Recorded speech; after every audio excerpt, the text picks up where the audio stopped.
Bonjour, je voulais juste revenir rapidement sur la première section. Section 1.1, on avait dit que d'entrée de jeu que tous les horloges fonctionnaient grâce à une oscillation harmonique.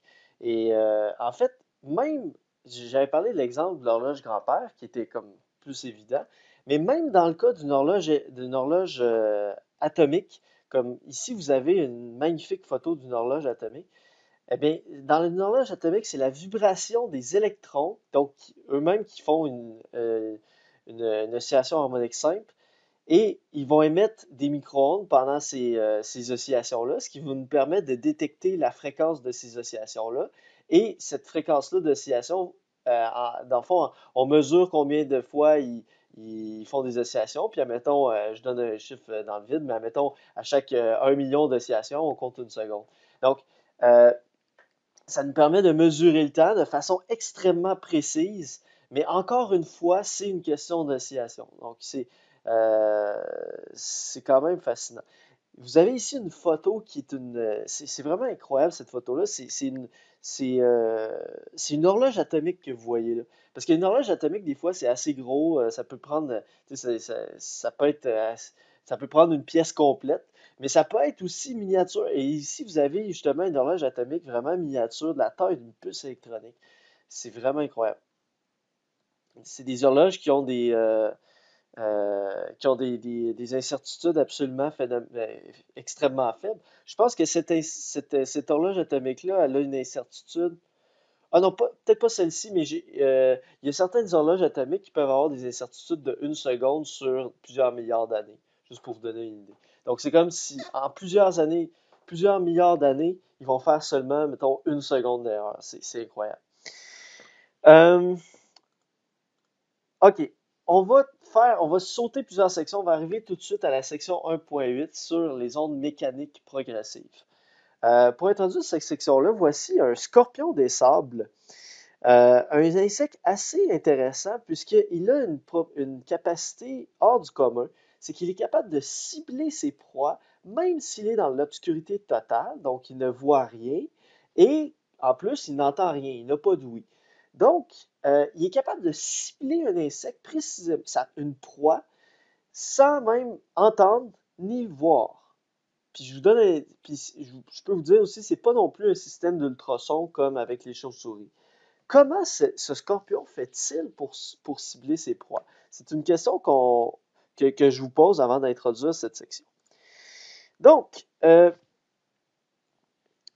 on va d'abord définir qu'est-ce qu'une onde. Une onde, c'est une perturbation. Le mot le plus juste qu'on pourrait utiliser, c'est perturbation par rapport à l'équilibre. Et cette perturbation voyage sans transport de matière. Ça, c'est vraiment important. Sans transport de matière.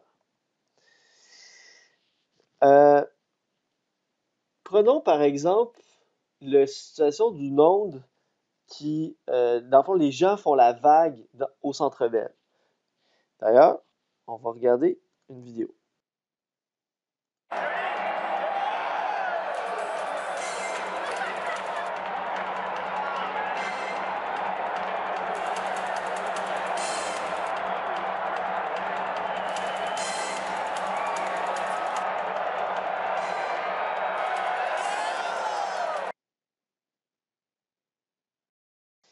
Quand les gens font la vague, est-ce que euh, est-ce qu'ils se déplacent? Est-ce que vous voyez quelqu'un qui court dans la direction de la vague? J'imagine que non. OK? Il n'y a personne qui se déplace dans le fond dans le sens de la vague. Voyez-vous ça? Les gens ne font que se déplacer de haut en bas. Ça a l'air de rien, mais ça, c'est exactement ça qui est une onde. Euh, donc, euh, donc, autrement dit, il n'y a pas de transport de matière. Dans le cas de la vague au Centre Bell, les gens ne se déplacent pas. Les gens ne se déplacent pas dans le sens de la vague. Qu'est-ce qui se déplace finalement quand les gens font la vague au Centre Bell? D'abord, il y a personne finalement qui se déplace dans le sens de la vague. Ce qui se déplace dans le sens de la vague, c'est seulement la vague elle-même, dans le fond. C'est de l'énergie, finalement. C'est un signal qui fait en sorte que les gens, tour à tour, se lèvent pour faire la vague. Mais les gens, il n'y a personne, il n'y a aucune matière qui se déplace dans le sens de la vague. Les gens ne font que se déplacer de haut en bas. C'est l'énergie, dans le fond, qui se déplace autour du centre Bell pour que la vague se communique d'un siège à l'autre. Puis, en fait, ça permet d'illustrer aussi le fait que c'est une perturbation par rapport à l'équilibre. L'équilibre, c'est quoi? C'est tout le monde est assis sur son siège. C'est ça l'équilibre. Dans le contexte d'un match de hockey au Centre Bell, c'est ça l'équilibre. Mais là, quand les gens se lèvent debout, alors là, tout à coup, ils perturbent l'équilibre. Et cette perturbation-là, par rapport à l'équilibre, c'est-à-dire par rapport aux gens qui sont, par rapport à tout le monde assis, cette perturbation-là, où il y a des gens qui se lèvent, se déplacent de proche en proche. Quand on dit de proche en proche, ça veut dire d'une personne à l'autre, d'une personne à son voisin, finalement, puis du voisin à l'autre voisin, etc. Et ça se déplace partout autour du Centre Bell et on a création d'une onde. Euh, il existe deux types d'ondes. Il y a les ondes mécaniques et les ondes mécaniques, c'est dans les ondes dans lesquelles la matière est mise en mouvement ou plus précisément en oscillation. Donc la matière est mise en mouvement, c'est-à-dire en mouvement oscillatoire. Donc quand on parle de matière, par exemple, le son est une onde mécanique parce que le son met en mouvement de l'air. Donc lorsque vous parlez, en fait, vous mettez en mouvement les molécules d'air. Et ce mouvement-là se déplace de proche en proche d'une molécule d'air à l'autre par collision successive. Et c'est ça qu'on appelle le son. Donc le son, c'est une onde mécanique puisqu'elle a besoin d'un milieu matériel pour se propager. Donc, une onde mécanique a besoin d'un milieu matériel pour se propager. Cela dit, c'est pas nécessairement de l'air, ça peut être de l'eau. On peut aussi émettre un son dans l'eau, par exemple. Ou on peut, par exemple, donner un coup sur une tige d'acier, puis ce son-là va se propager jusqu'à l'autre extrémité de la tige d'acier. Donc, le son peut se propager aussi dans un solide. Euh, Quand on parle de matière, là je parle du son, mais un autre exemple d'onde mécanique, c'est évidemment les ondes sur une surface d'eau. Ça, c'est une magnifique photo d'une onde sur une surface d'eau. Donc, prenez une surface d'eau calme, laissez, euh, faites tomber juste une goutte d'eau et on va avoir ce phénomène d'onde qui va se générer. Ou encore, mettez votre doigt dans une surface d'eau calme et vous allez avoir les ondes qui vont se déplacer vers l'extérieur. Donc ça, c'est une onde mécanique parce que ça a besoin d'un milieu matériel. En l'occurrence, ici, on a besoin de l'eau pour que cette onde-là existe. Donc, on est en présence d'une onde mécanique. Euh, L'autre type d'onde, c'est les ondes électromagnétiques. Alors, les ondes électromagnétiques, dans les ondes électromagnétiques, aucune matière n'est mise en mouvement.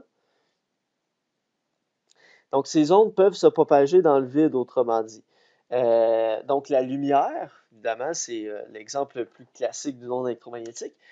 La lumière visible qui provient du Soleil, ben, elle peut nous atteindre sur Terre, même si entre le Soleil et la Terre, c'est du vide. Donc, les ondes électromagnétiques n'ont pas besoin d'un milieu matériel pour se propager. Ils peuvent se propager dans le vide sans problème. Donc, la lumière, par exemple, vous pourriez avoir du vide, vous pourriez, avec un pointeur laser, vous pouvez mettre un laser et le laser n'aura aucune difficulté à se propager dans le vide. Par contre, si vous essayez de faire un son dans le vide, ça ne fonctionnera jamais. Euh,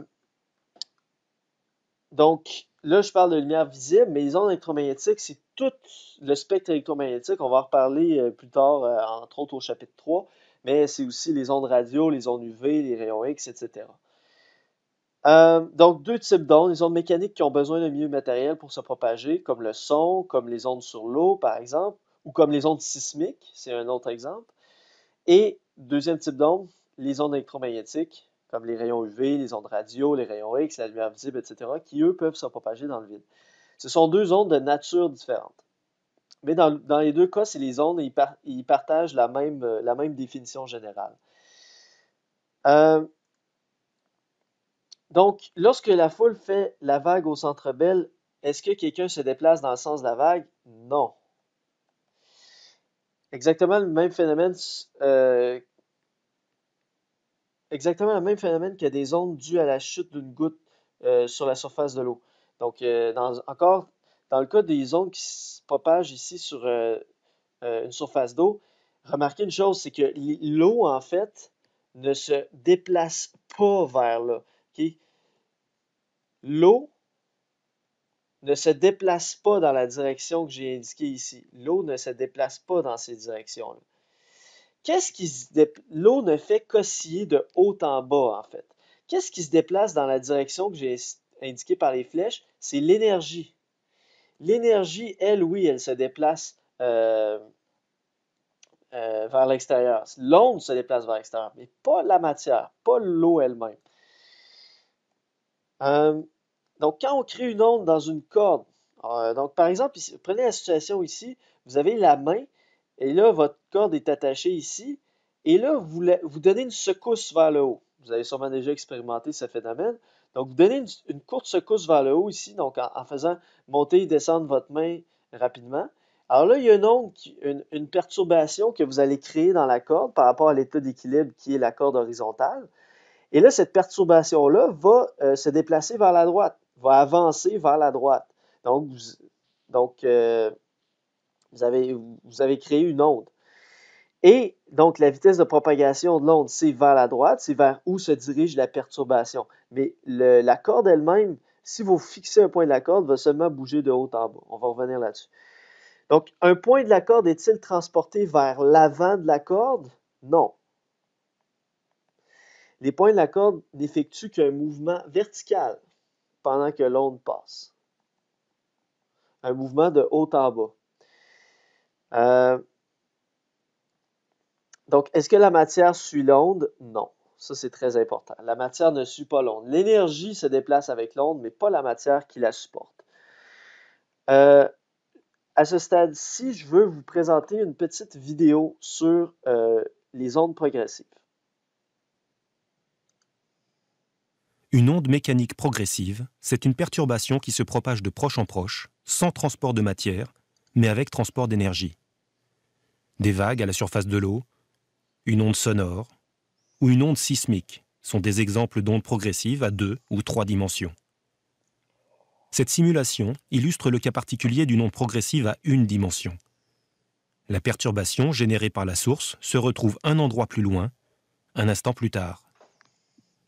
Nous mesurons ici que l'onde atteint l'abscisse 0,8 m avec un retard de 4 secondes. Nous en déduisons v, la vitesse de l'onde, aussi nommée célérité. Sa valeur est une propriété du milieu de propagation.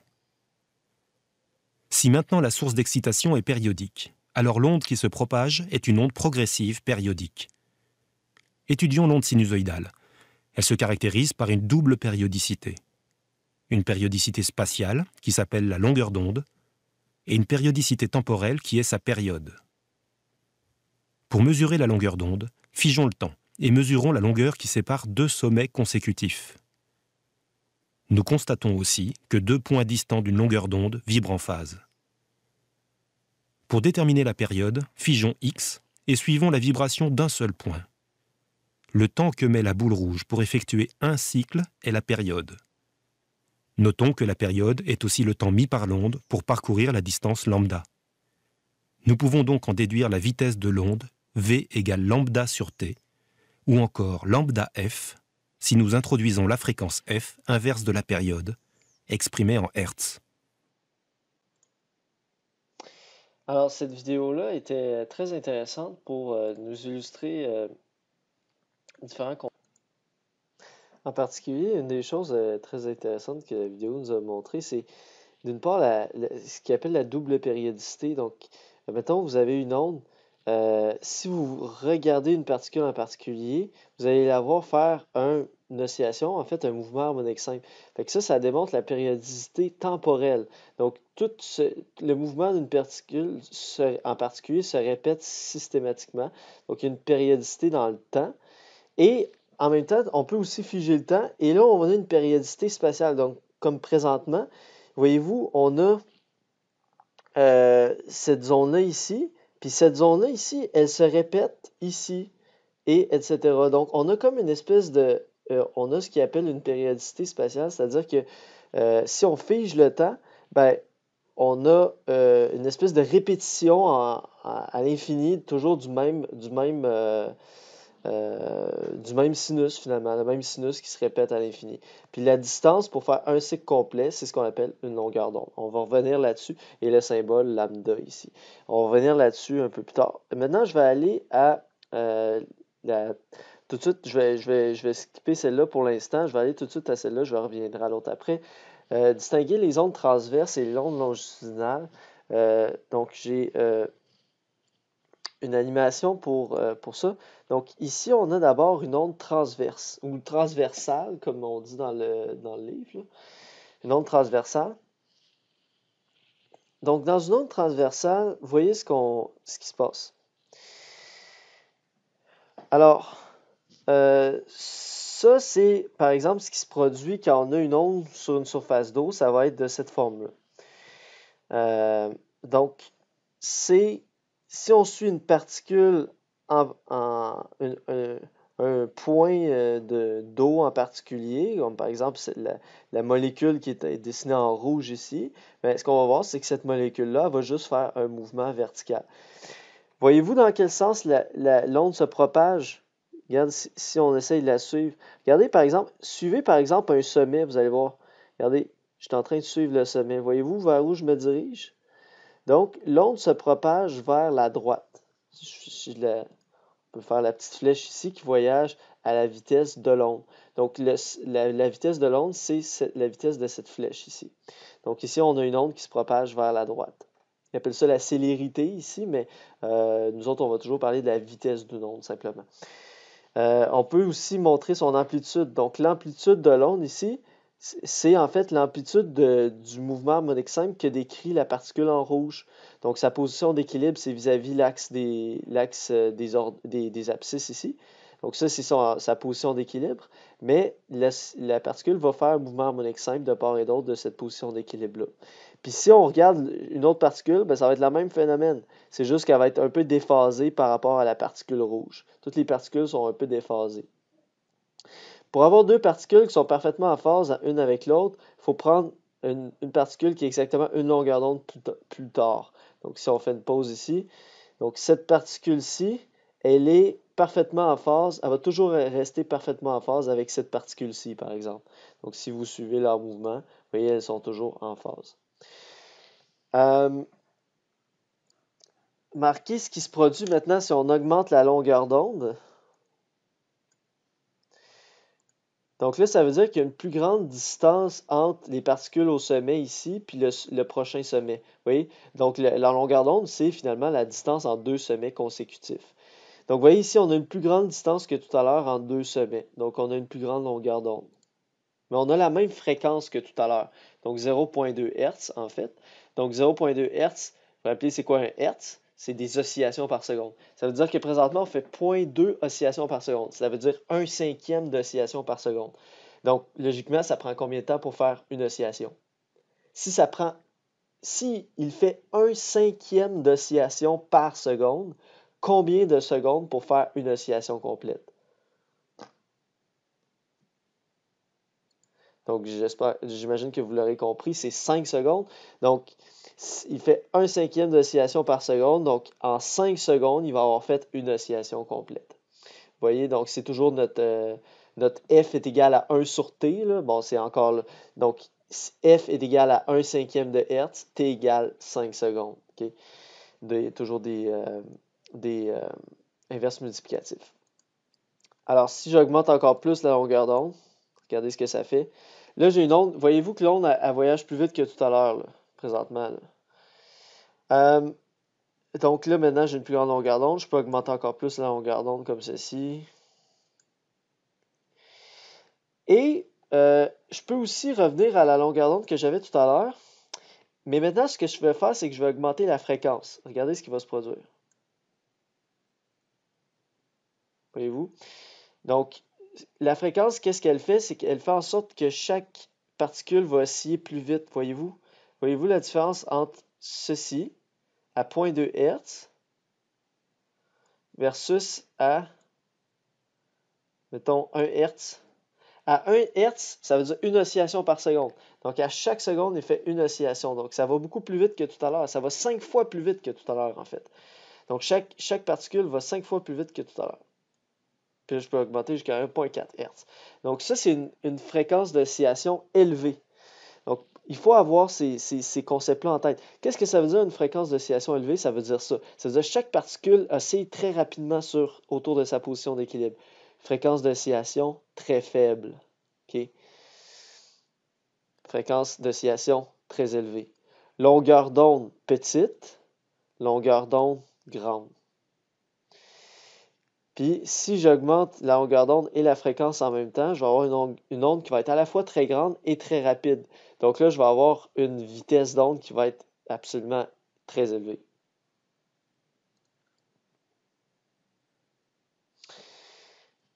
OK, alors ça, c'est ce qu'on appelle une onde transversale. C'est-à-dire que le mouvement de la particule, je vais juste la ralentir un peu, là. Le mouvement de la particule est perpendiculaire au mouvement de l'onde. Donc, l'onde ici se déplace vers la droite, mais le mouvement de la particule est vertical, de haut en bas. Donc, le mouvement de la particule est perpendiculaire à la vitesse de l'onde. Donc, ça, c'est ce qu'on appelle une onde transversale.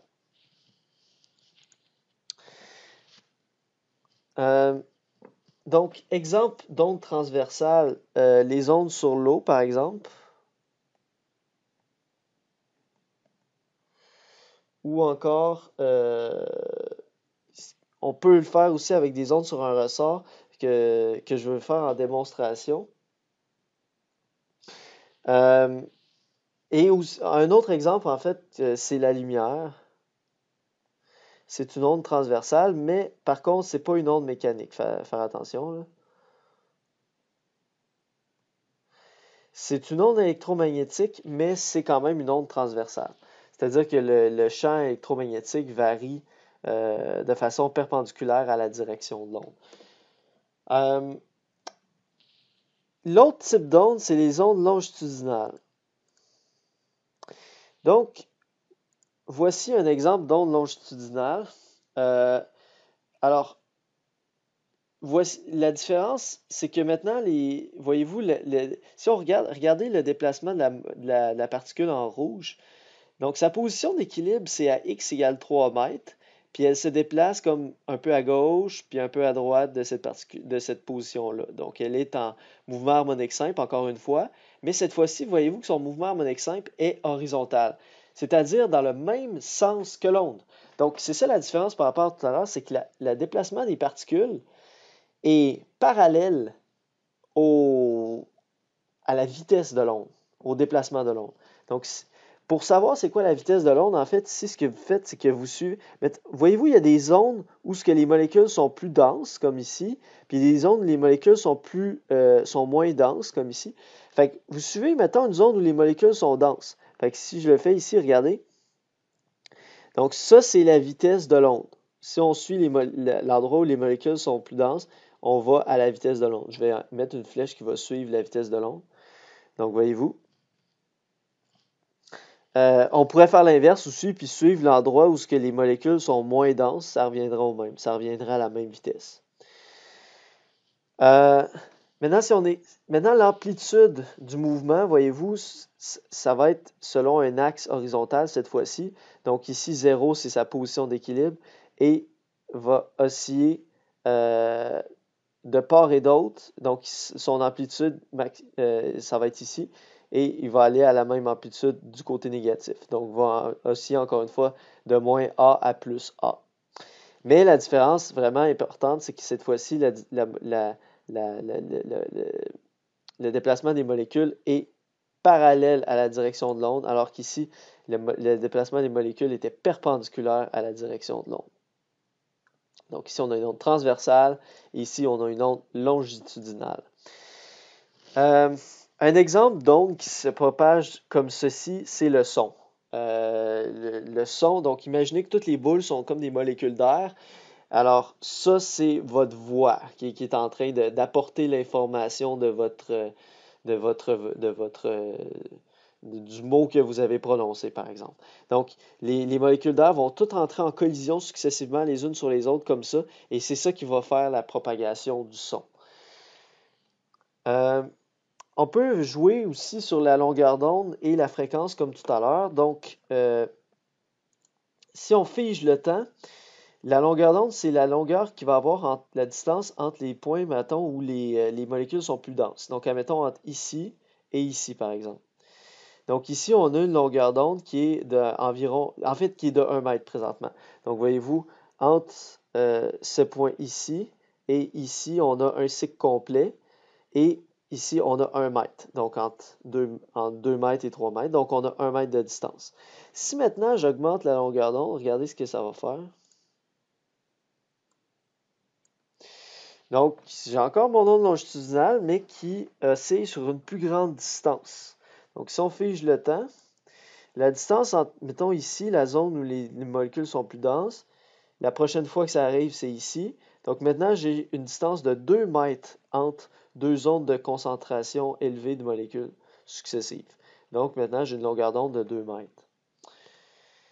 Je peux encore augmenter la longueur d'onde encore plus. Donc là, je suis au maximum. Donc là, j'ai une très grande longueur d'onde.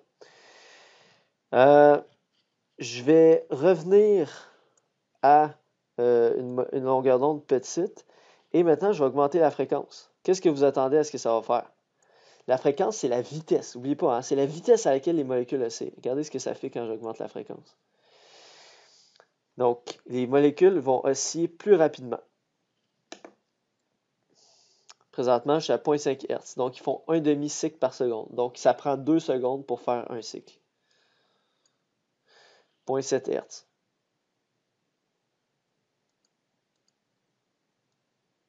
1 Hz.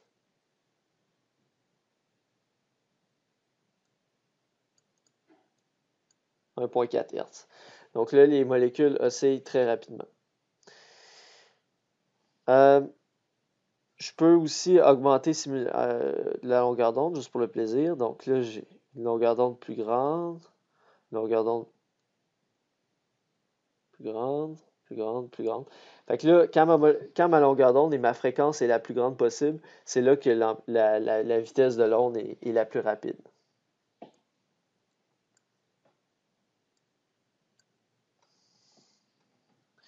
OK, alors, voilà pour ça. Donc, exemple d'onde longitudinale, on a dit le son. Je vais faire une démonstration aussi avec un ressort d'onde longitudinale. Donc, le meilleur exemple, prenez un... Je vais écrire onde sur un slinky. Tu sais, vous connaissez sûrement là, les ressorts slinky, une espèce de gros ressorts qui peuvent comme descendre des escaliers. C'est très amusant. Alors, sur un slinky, on peut facilement créer des ondes longitudinales. Donc, on s'amusera à faire quelques-unes en classe. Je vais revenir à cette diapo-là. Donc, les ondes transversales, le déplacement des molécules est perpendiculaire à la direction de propagation de l'onde, tandis que les ondes les ondes longitudinales, le déplacement des particules est parallèle à la direction de propagation. Une chose aussi qu'on va voir, c'est que les ondes sont réfléchies lorsqu'ils traversent un obstacle. Donc, vous avez une onde ici qui va être qui arrive sur un obstacle. Donc ici, présentement, c'est une extrémité fixe. Donc, imaginez par exemple que ceci est un ressort et que là, vous donnez une secousse vers le haut à l'extrémité gauche. Fait que là, cette perturbation-là va se propager ici jusqu'au mur. Fait qu'imaginez par exemple qu'ici, c'est un mur, puis que le ressort est accroché ici au mur. Oubliez toute cette partie, la partie droite pour l'instant. Concentrez-vous juste sur la partie ici. Ça, c'est, imaginez un ressort, on envoie une perturbation vers le haut, puis le ressort est attaché ici au mur. Qu'est-ce qui va se produire?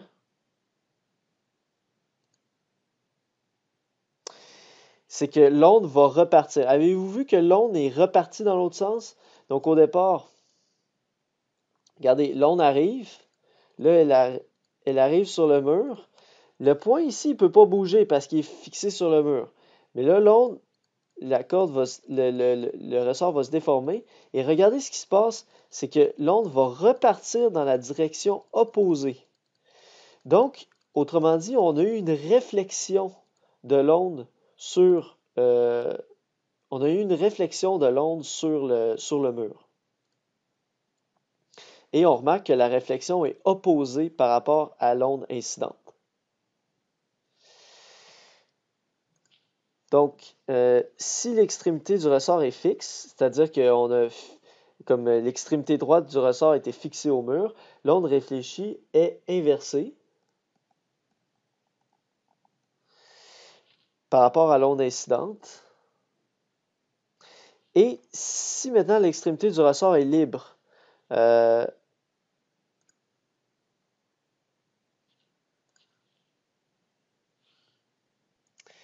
qu'est-ce qu'on veut dire quand on dit que l'extrémité du ressort est libre? Allez voir à la page 108 du manuel.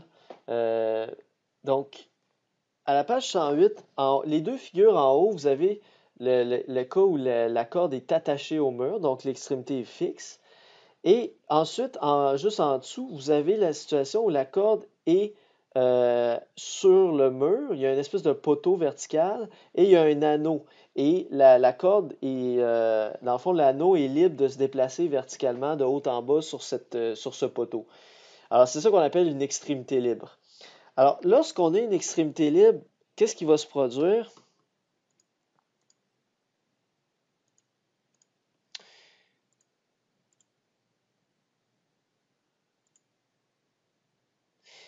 L'onde va encore être réfléchie, comme vous voyez, sauf que, si on regarde au ralenti, qu'est-ce qui se passe? C'est que l'onde va être réfléchie, mais dans le même sens qu'elle est venue. Donc, voyez-vous, la perturbation était en haut, puis elle repart en haut, encore une fois. Donc, si on reprend ça, voyez-vous, la perturbation était en haut et elle repart en haut. Donc, à ce moment-là, l'onde réfléchie est droite par rapport à l'onde incidente. C'est illustré aussi justement à la figure de la page 108. L'onde réfléchie est droite par rapport à l'onde incidente. On observe que l'onde transporte de l'énergie et non de la matière.